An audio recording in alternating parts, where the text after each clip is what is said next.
Hey, let's talk about my homebrew class, the Elementalist. So anybody who's ever been a fan of fantasy, superheroes, anime, anything like that will always know that the controlling of the elements is always a very popular power. From Avatar The Last Airbender to Blood and Bone to Mortal Kombat to even old school martial arts films. Problem is I never thought it was really captured that way in D&D. Enter my class, the Elementalist. The Elementalist is essentially a hybrid between a monk and a spellcaster, with the focus on controlling whatever element you are proficient with. Utilizing the three pillars of imbuing your strikes with it, casting spells with it, or controlling it in general. As you level up, your proficiency with your element grows, and you are able to do more damage with it and manipulate it in greater ways. Casting spells doesn't use spell slots, it uses elemental points because I didn't want it to feel like it's something that you're actually casting. I wanted it to feel more like something that you're pulling from inside yourself, much like you would see in Avatar or the other martial arts films.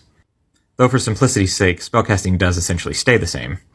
Whatever level the spell is how many elemental points it costs to cast that spell, so it's never more complicated than actual spellcasting. Although something really should be done about the confusion over spell level and character level. There are 4 subclasses that are determined when you pick your affinity at level 1, be it Fire, Earth, Water, or Wind, which are Fire Dancer, Earth Carver, Water Weaver, or Wind Walker. Yes, those are all very clever names. Thank you for saying that. I came up with them myself. You get the Elemental Strike at 2nd level, which is very similar to the Unarmed Strike of the Monk, as you can see right there. However, this adds your chosen affinity to the damage. Elemental Manipulation is like the meta magic of sorcerers. It allows you to spend extra elemental points to increase range, increase area, multiply attacks, amplify damage, or protect your allies.